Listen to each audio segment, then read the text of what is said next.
ആരോഗ്യമേഖലയിൽ മികച്ച കരിയർ സ്വപ്നം കാണുന്നവർക്ക് സുവർണാവസരം.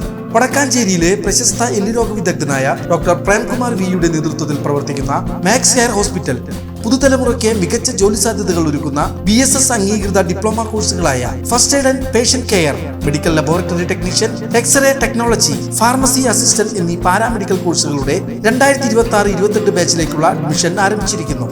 മികച്ച പ്രകടനം കാഴ്ചവെക്കുന്ന വിദ്യാർത്ഥികൾക്ക് ഹോസ്പിറ്റലിൽ തന്നെ ജോലി ലഭിക്കാനുള്ള അവസരം. കോൺടാക്ട് 0488423231 9188401013. വരുന്ന ബജറ്റ് പ്രഖ്യാപനത്തിൽ സ്വകാര്യ ബസ് മേഖലയെ സംരക്ഷിക്കാനുള്ള പ്രത്യേക പാക്കേജുകൾ പ്രഖ്യാപിച്ചില്ലെങ്കിൽ സംസ്ഥാനത്ത് ശക്തമായ ബസ് സമരവുമായി മുന്നോട്ടു പോകുമെന്ന് all Kerala bus operators organisation. തൃശ്ശൂരിൽ ചേർന്ന സംഘടനയുടെ സംസ്ഥാന സമിതി യോഗത്തിലാണ് ഈ നിർണായക തീരുമാനം കൈക്കൊണ്ടത്. സമരത്തിൻ്റെ കൃത്യമായ തീയതി മറ്റ് മുഴുവൻ ബസ് സംഘടനകളുമായി കൂടിയാലോചിച്ച ശേഷം സംയുക്തമായി തീരുമാനിക്കുമെന്നും ഭാരവാഹികൾ അറിയിച്ചു. തങ്ങൾ നേരിടുന്ന കടുത്ത പ്രതിസന്ധിയും ആശങ്കകളും നേരത്തെ തന്നെ ബസ് ഉടമകൾ മുഖ്യമന്ത്രിയെ നേരിട്ട് അറിയിച്ചിരുന്നതാണ്. കേരളത്തിൽ ഏകദേശം 5000 കോടി രൂപയോളം തദ്ദേശീയമായി മുതൽ മുടക്കുള്ള വലിയൊരു വ്യവസായ മേഖലയാണ് സ്വകാര്യ ബസ് സർവീസുകൾ. സ്വകാര്യ സംരംഭങ്ങളെ പ്രോത്സാഹിപ്പിക്കുകയാണ് സർക്കാരിന്റെ നയമെന്ന് എപ്പോഴും ആവർത്തിക്കാറുണ്ടെങ്കിലും ബസ് വ്യവസായത്തെ തകർക്കുന്ന സമീപനമാണ് അധികൃതരുടെ ഭാഗത്തു നിന്നും ഉണ്ടാകുന്നത്. വിദ്യാർത്ഥികളുടെ യാത്രാ കൺസെഷൻ നിരക്ക് വർദ്ധിപ്പിക്കണമെന്ന തങ്ങളുടെ ന്യായമായ ആവശ്യം ഇനിയും പരിഗണിക്കുവാൻ സർക്കാർ തയ്യാറായിട്ടില്ലെന്നും സംഘടന കുറ്റപ്പെടുത്തി. 12,600 കോടി രൂപ ആണ് സർക്കാർ KSRTCക്ക് വേണ്ടി ചെലവാക്കിയത്. നിയമസഭയിലെ ബഡ്ജറ്റ് പ്രസംഗ ചർച്ചയിൽ അദ്ദേഹം പറഞ്ഞതാണ്. അത് കണക്ക് നോക്കുമ്പോൾ ഈ ഇത്രയും 3500 KSRTC ബസ് ഓടാൻ 12,500 കോടി രൂപ കൊടുക്കണമെങ്കിൽ ഒരു ബസ് ഓടാൻ 12,000-13,000 രൂപ അങ്ങോട്ട് കൊടുത്തിട്ടാണ് KSRTC ഈ സംസ്ഥാന സർക്കാരിൻ്റെ ഖജനാവിൽ നിന്ന് പണം കൊടുത്തിട്ടാണ് KSRTC സർവീസ് നടത്തുന്നത്. ആ KSRTC ആണ് ഇപ്പോൾ നമ്മുടെ ജനങ്ങളുടെ യാത്രാക്ലേശം പരിഹരിക്കാൻ ഉതകുന്ന തരത്തിലുള്ള നടപടിയുമായിട്ട് ഗവൺമെൻറ് വരുന്നത് എന്ന് മനസ്സിലാക്കുമ്പോൾ ജനങ്ങൾക്ക് ഉണ്ടാകാൻ പോകുന്ന ബുദ്ധിമുട്ടുകളാണ് ഞങ്ങൾ ആദ്യം നിങ്ങളോട് അവതരിപ്പിക്കുന്നത്. എന്തായാലും ഞങ്ങളെ സംബന്ധിച്ച് ഞങ്ങൾ 50 ലക്ഷം രൂപ മുതലാക്കിയ വാഹനം ഞങ്ങൾ സ്വകാര്യ ധനകാര്യ സ്ഥാപനങ്ങളിൽ നിന്ന് ഭീമമായ പലിശയ്ക്ക് കടം വാങ്ങി ഞങ്ങൾ ബസ് റോഡിലിറക്കിയവരാണ്.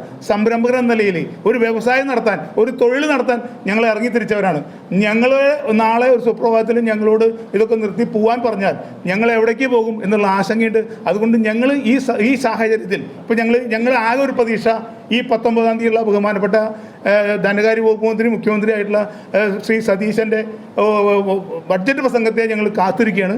19-ാം തീയതിക്കുള്ളിൽ സ്വകാര്യ ബസ്സുകൾ സംരക്ഷിക്കാൻ ഞങ്ങളൊരു പാക്കേജാണ്. ഞങ്ങളിപ്പോൾ ഒരു വ്യവസായം ഒരു സർക്കാർ ജനങ്ങൾക്ക് ജനക്ഷേമകരമായിട്ടുള്ള ഒരു പ്രവർത്തനം നടത്താൻ ഒരു സർക്കാർ തീരുമാനിച്ച് അവർക്ക് സൗജന്യം കൊടുക്കാൻ പറയുമ്പോൾ ബസ് ഉടമകൾ സമരത്തിന് പോകണമെന്നുള്ള ഒരു വാക്ക് ചർച്ചയൊക്കെ ഞങ്ങളുടെ ഇടയിൽ വരാനിടയുണ്ട്. പക്ഷേ ഒരു കാര്യം ഞങ്ങൾക്ക് പറയാനുള്ളത്, സർക്കാർ ജനക്ഷേമകരമായിട്ടുള്ള ഒരു പ്രവർത്തനം പ്രഖ്യാപിക്കുമ്പോൾ വലിയൊരു വ്യവസായത്തെ തകർത്തുകൊണ്ടാണ് ഇത്തരത്തിലുള്ളൊരു ഒരു പ്രഖ്യാപനം നടത്തുന്നത് എന്ന് പറയുമ്പോൾ ഇത് ഞങ്ങൾക്ക് നമുക്ക് കണ്ടു നിൽക്കാൻ കഴിയില്ല. അതുകൊണ്ട് ഞങ്ങൾ വളരെ അസന്നിഗ്ധമായിട്ട് പ്രഖ്യാപിക്കുകയാണ് ഞങ്ങൾ ഇന്നത്തെ സംസ്ഥാന സമിതി യോഗം തീരുമാനിച്ചിട്ടുള്ളത്.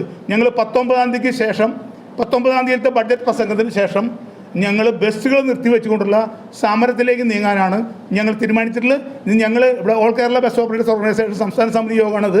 സംസ്ഥാനത്ത് വേറെയും സംഘടനകളുണ്ട്. അവരൊക്കെ യോഗങ്ങൾ ഇന്നും നാളെയും മറ്റന്നാളൊക്കെ ആയിട്ട് ഇവിടെ നടക്കുന്നുണ്ട്. ഇതിന് ശേഷം ഞങ്ങൾ 19-ാം തീയതിക്ക് ശേഷം ഞങ്ങൾ മറ്റെല്ലാ സംഘടനകളുമായി യോജിച്ച് നിർത്തിക്കൊണ്ട് ബസ്സുകൾ നിർത്തിവെച്ചുകൊണ്ടുള്ള സംസ്ഥാന സർക്കാർ 19-ാം തീയതി ബഡ്ജറ്റ് പ്രസംഗത്തിൽ